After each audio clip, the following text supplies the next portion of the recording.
हम लोग class 10th का क्या पढ़ रहे हैं, साइंस पढ़ रहे हैं। और साइंस में हम लोग क्या पढ़ रहे हैं, केमिस्ट्री पढ़ रहे हैं। और केमिस्ट्री का हम लोगों का ये चैप्टर नंबर कितना है, 4 है। ठीक है। और ये हम लोगों का आज कितना लेक्चर है, ये 6ठा लेक्चर है। हम लोग इसमें पहले कार्बन का परिचय पढ़े हैं। ठीक है, कार्बन का परिचय के बाद ये सारा चीज़ हम लोग पढ़ चुके हैं एक एक करके। और लास्ट क्लास में जो हम लोग पढ़े थे, हाइड्रोकार्बन के प्रकार पढ़ चुके हैं, एल्केन एल्कीन एल्काइन पढ़ चुके हैं। कल नोमेनक्लेचर सिखाए थे, meth eth prop but pent hex hept oct non dec, ये सारा चीज कल सिखा दिए थे। एल्केन एल्कील एल्काइल, ठीक है, और एल्कीन एल्काइन सबका क्या किए थे, नोमेनक्लेचर कल सिखा दिए हैं कि कैसे नाम लिखना है। और कल ये चार्ट यहाँ तक 5 तक लिखने बोले थे क्लास में, और घर में 10 तक लिख करके लाने बोले थे। घर से कितना, 10 तक लिख करके लाने बोले थे। ठीक है। उसके बाद कल हम लोग जो आगे बढ़े थे तो कार्बन स्केलेटन पढ़े थे। कार्बन स्केलेटन में हम लोग 3 प्रकार का स्केलेटन बनाते हैं, मतलब ढांचा स्ट्रक्चर बनाते हैं। एक स्ट्रेट लाइन सीधा, ठीक है, और एक सीधा ही चेन में क्या रहेगा, ब्रांच रहेगा वो, और एक क्या था, रिंग वाला। ठीक है, इतना तक हम लोग कल पढ़े थे। और ये कल बेंजीन का ये स्ट्रक्चर था, बेंजीन का सूत्र है, पूछता है दो ऑब्जेक्टिव में। ये सारा चीज हम लोग कंप्लीट करवा दिए हैं। उसके बाद कार्बन स्केलेटन का क्या महत्व है, यहाँ तक हम लोग कंप्लीट कर लिए हैं। उससे अब आगे बढ़ेंगे। आज हम लोग पढ़ेंगे कार्बनिक यौगिकों के सूत्र, यानी कि कार्बनिक यौगिक जो है उसको कैसे लिखना है। ठीक है, तो उसको अलग अलग तरह से लिख सकते हैं, तो उसी को बोलते हैं कार्बनिक यौगिक के सूत्र। ठीक, तो इसमें देखो, कार्बनिक यौगिकों को विभिन्न प्रकार के सूत्र, यानी कि सूत्र मतलब फॉर्मूला, विभिन्न प्रकार के सूत्रों यानी कि विभिन्न प्रकार के फॉर्मूला में,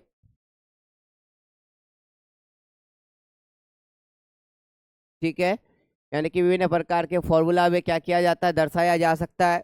तो एक होता है सामान्य सूत्र। पहला क्या होता है, सामान्य सूत्र। सामान्य सूत्र क्या है, जिसको तुम लोग एल्केन एल्कीन, ठीक है, एल्काइन, इस सब का याद किए, CnH2n+2 CnH2n CnH2n-2, वो है सामान्य सूत्र। इसको कहते हैं क्या है, जनरल फॉर्मूला। बोला है कि किसी यौगिक के समूह या श्रृंखला में उपस्थित परमाणुओं की सामान्य संख्या को क्या दर्शाने वाला सूत्र होता है। यानी कोई भी अगर यौगिक है, ठीक है, उसमें कितना परमाणुओं का सामान्य संख्या है, जैसे हम लोग टोटल बता देते हैं। जैसे मीथेन हो गया तो CH4 बोल दिए, इथेन हो गया C2H6 बोल दिए, तो इसका सामान्य संख्या की, कार्बन 2 है और हाइड्रोजन 6 है। ठीक है, कार्बन 1 है, हाइड्रोजन 4 है, ये क्या हो गया, उसका सामान्य सूत्र हो गया। तो यही है कि किसी भी कार्बनिक कंपाउंड का क्या होता है कि उसको अगर तुम सामान्य, यानी कि कितना कार्बन है और कितना हाइड्रोजन है, उसको तुम अगर लिख करके दिखा दिए, तो उसी को हम लोग क्या कहते हैं, सामान्य सूत्र कहते हैं। उसी को हम लोग क्या कहते हैं, जनरल फॉर्मूला कहते हैं। तो क्या बोला गया कि किसी यौगिक के समूह या श्रृंखला में उपस्थित परमाणुओं की सामान्य संख्या, जैसे यहाँ पे कितना कार्बन का परमाणु है, 1, हाइड्रोजन का कितना परमाणु है, 4, जैसे यहाँ पे कार्बन का कितना परमाणु है, 2, हाइड्रोजन का कितना परमाणु है, 6, तो ये सामान्य है कि टोटल एक साथ लिख दिए। जैसे अब बोलते हैं ग्लूकोज का लिखो, तो क्या होता है, C6H12O6, तो सामान्य है, ये क्या हो गया, उसका सामान्य सूत्र कि इसमें पूरा हम लोग उसको क्या कर दिए, बता दिए। तो यही चीज है यह। ठीक है, यौगिकों के वर्गों का पहचानने में भी मदद करता है कि एल्केन है कि एल्कीन है कि एल्काइल है कि एल्कोहल है, किस ग्रुप से आता है, ये भी हम लोगों को क्या करता है, पहचानने में मदद करता है। और इस तरह से उदाहरण है एल्केन का, और याद भी है सबको, CnH2n+2। फिर एल्कीन का पता है CnH2n, और एल्काइन का पता है CnH2n-2। तो इस तरह से लिखने को हम लोग क्या कहते हैं, सामान्य सूत्र कहते हैं। इस तरह से अगर किसी को लिखेंगे तो उसको हम लोग क्या कहेंगे, सामान्य सूत्र कहेंगे। तो सामान्य सूत्र क्या है कि किसी यौगिक के, ठीक है, समूह या श्रृंखला में जो भी चेन रहेगा, उसमें उपस्थित जितना भी परमाणु रहेगा, उन परमाणुओं का जो सामान्य संख्या है उसको दर्शाने का एक सूत्र है, और इसी को हम लोग क्या कहते हैं, सामान्य सूत्र कहते हैं। और इससे क्या होगा, वो किस वर्ग का है ये भी पहचान में आ जाएगा। ठीक है, आगे दूसरा है अणुसूत्र। दूसरा क्या है, अणुसूत्र। ठीक है, यानी कि मॉलिक्यूलर फॉर्मूला। जैसे यहाँ लिखे, ये क्या है, एक अणु है, ये क्या है, एक अणु है। ठीक है, लेकिन अणु में हम लोग देखें कि कार्बन 1 है, हाइड्रोजन 4 है, लेकिन ये किसका है, एल्केन का है। तो ये इसका सामान्य सूत्र कौन है? इधर ध्यान दो, यहाँ जो लिखा हुआ है ये लिखा हुआ है अणुसूत्र ही, ठीक। लेकिन इससे तुमको ये पता चल गया कि ये कार्बन 1 हाइड्रोजन 4, तो इसका सामान्य सूत्र क्या होगा? एल्केन का है। ये भी किसका है? एल्केन का है। तो इससे क्या हो जाता है? ये है सामान्य सूत्र। असल में सामान्य सूत्र कौन है? ये, ठीक है, यानी ग्रुप का नाम, यानी कि CnH2n+2 CnH2n, ये क्या है? सामान्य सूत्र है। लेकिन ये जो है यहाँ क्या बोला है? किसी यौगिक के वास्तविक अणुओं की उपस्थिति परमाणुओं की संख्या को दर्शाता है, और परमाणु की वास्तविक रूप लिखी जाती है। जैसे देखो यहाँ C2H6, ठीक है, C2H6। अब बताओ इसका सामान्य सूत्र क्या होगा? C2H6 का सामान्य सूत्र क्या होगा? यानी ये एल्केन ग्रुप का है, तो इसका सामान्य होगा CnH2n+2, और ये उसका क्या है? अणुसूत्र है। ये इसका सामान्य सूत्र है, और ये इसका क्या है?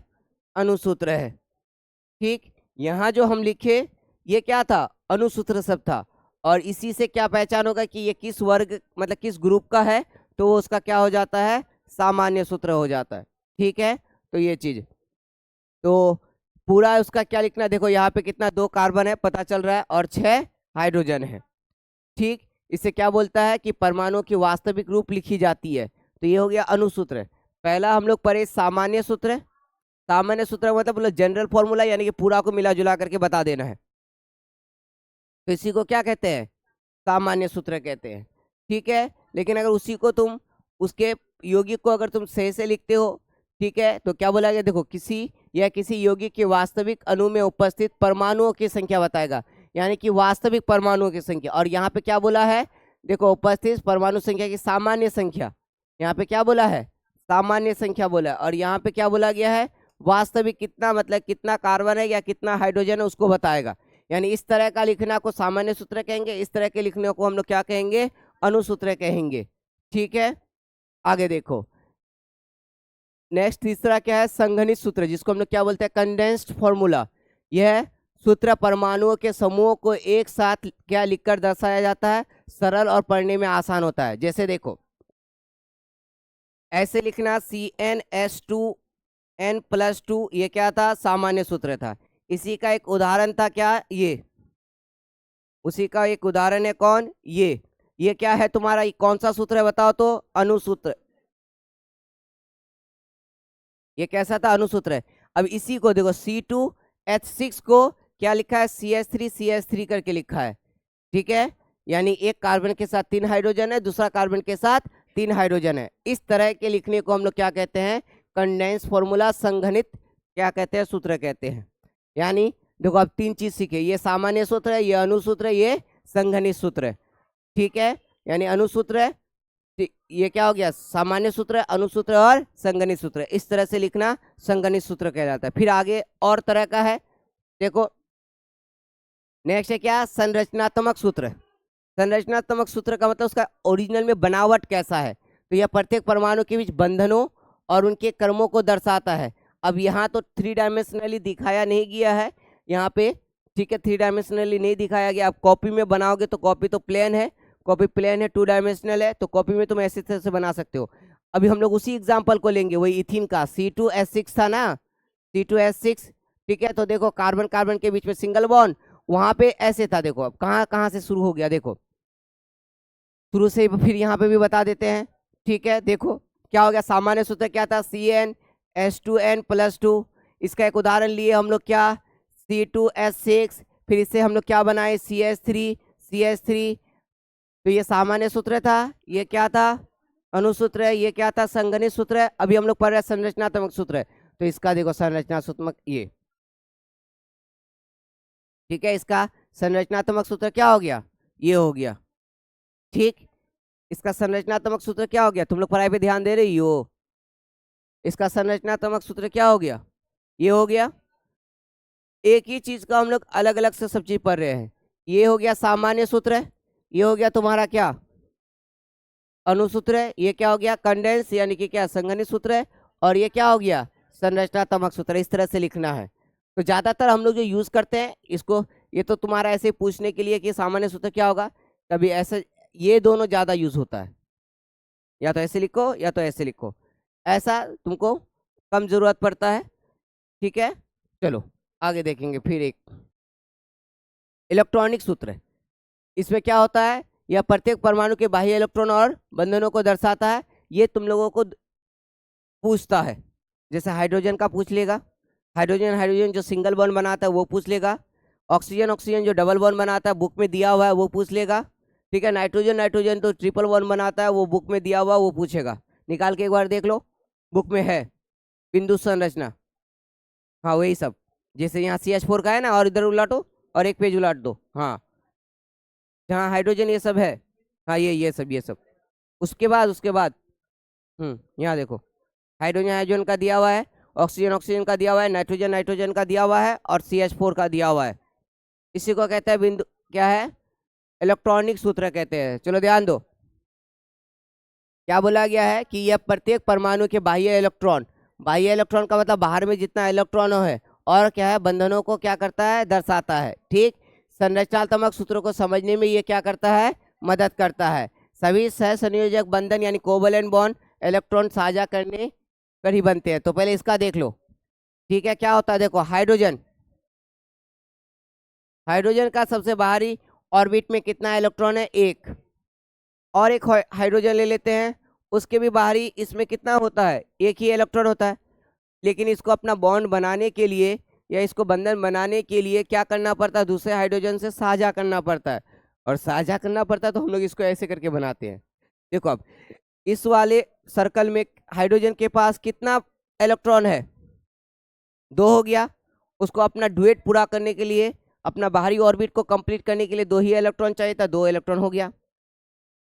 अब इस वाले में भी कितना है, दो। तो इस तरह से ये क्या हो जाता है, बाद में कंप्लीट हम लोग इस तरह से लिखते हैं, फिर इसी को हम लोग इस तरह से लिख देते हैं।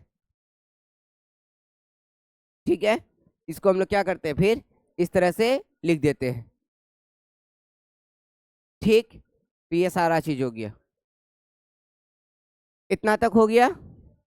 ठीक है, तो इस तरह से, जैसे अब ऑक्सीजन का बाहरी ऑर्बिट में कितना इलेक्ट्रॉन है बताओ तो, 6 है।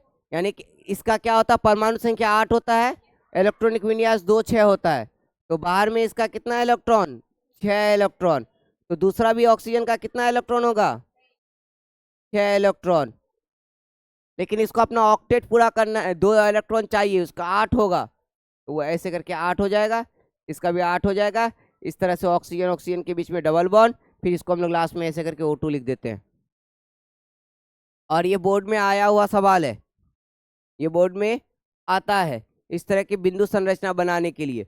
जैसा किताब में बनाया हुआ है तुम वैसा बना सकते हो, किताब में दिखाया है बना करके, ऑक्सीजन ऑक्सीजन के बीच में, नाइट्रोजन नाइट्रोजन के बीच में, हाइड्रोजन हाइड्रोजन के बीच में। तुम अपना किताब देख लो। अब नाइट्रोजन का बाहरी में कितना होता है, 5, मान लो 1 2 3 4 5, इसमें भी 1 2 3 4 5, तो इससे इसका 8 हो जाता है, और इससे इसका 8 हो जाता है। और नाइट्रोजन नाइट्रोजन के बीच में कितना बॉन्ड, ट्रिपल बॉन्ड। इसी को हम लोग लास्ट में क्या लिखते हैं, N2। इसी को हम लोग लास्ट में क्या लिखते हैं, N2 लिखते हैं। ठीक है, तो ये सारा चीज हो गया हम लोग, यानी आज हम लोग जो अभी पढ़े, क्या पढ़े, यहाँ से पढ़े। देखो ध्यान दो, इधर ध्यान दो, क्या पढ़े हम लोग, कार्बनिक यौगिकों के सूत्र पढ़े। सूत्र में हम लोग पहला पढ़े सामान्य सूत्र।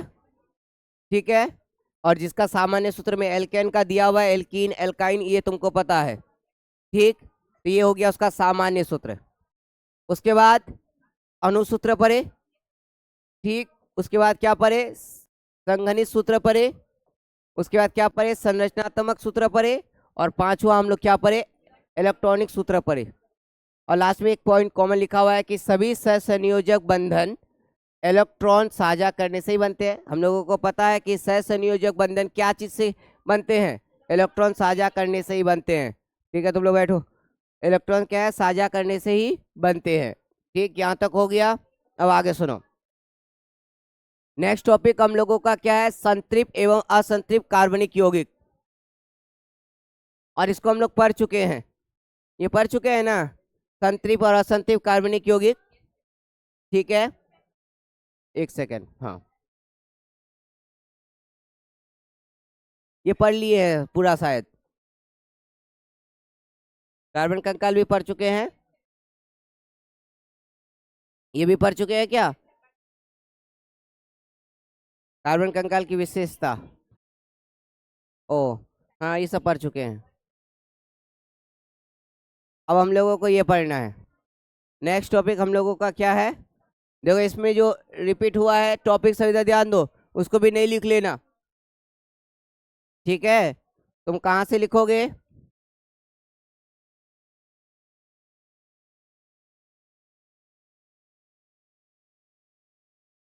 देखो यहाँ तक लिख लेना है, ठीक? यहाँ तक लिखने के बाद अब डायरेक्ट वहां चले जाएंगे, वो सब हम लोग पढ़ चुके हैं पहले।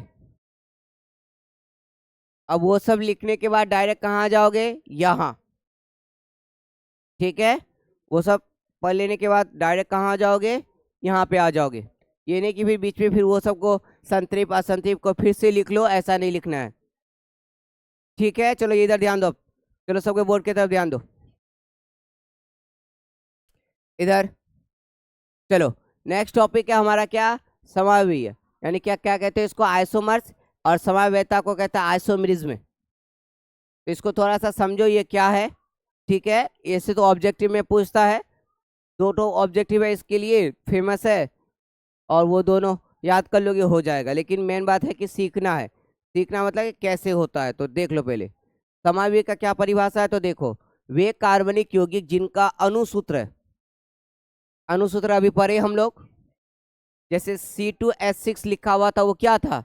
अणुसूत्र लिखा हुआ था, यानी कि C2H6 लिखा हुआ था तो उसको क्या बोले हम लोग? अणुसूत्र बोले। तो क्या है? वे कार्बनिक यौगिक जिनका अणुसूत्र क्या होगा? समान होगा। समान मतलब बराबर, यानी कि वो ऐसा कार्बनिक यौगिक जिसका अणुसूत्र क्या होगा? समान होगा, ठीक है? लेकिन उनके भौतिक, भौतिक का मतलब होता है उसको बाहर से जो देखेंगे, और उसका रासायनिक, दोनों गुण क्या होगा? अलग अलग होगा। यानी कि फॉर्मूला सेम है, अणुसूत्र सेम है, लेकिन उसका भौतिक गुण और रासायनिक गुण क्या है? अलग अलग है।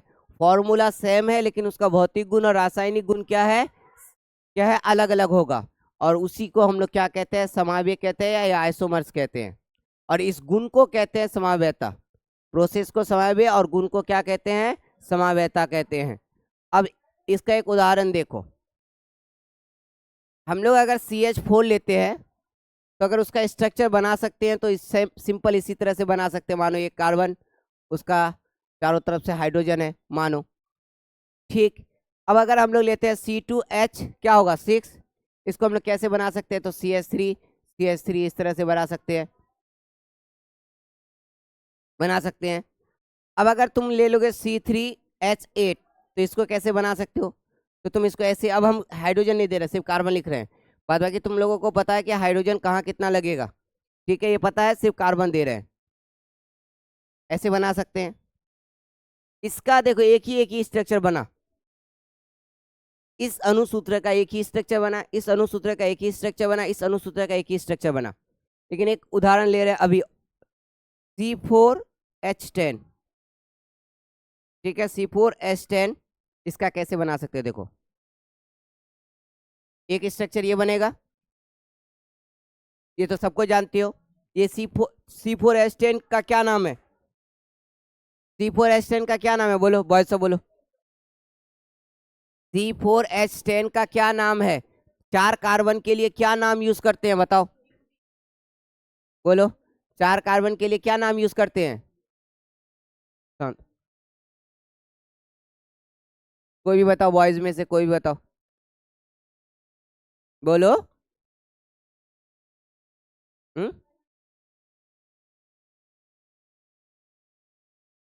याद करने बोले थे, दस्तक दिए थे लिख करके कल ही। यही तो तुम लोगों के अंदर कमी है कि कल का काम कल कंप्लीट नहीं किए, कल जो दिए कल कंप्लीट किए नहीं, फिर आज पर आ रहे हैं, खाली आ रहे हो, सुन रहे हो और जा रहे हो। यही चीज है, इसीलिए बच्चा सबका पढ़ाई में इंटरेस्ट नहीं रहता है। जिस दिन जो काम करने का वो करेगा नहीं, फिर 4 दिन बाद आके करेगा, अब अभी बता ही नहीं पा रहा है।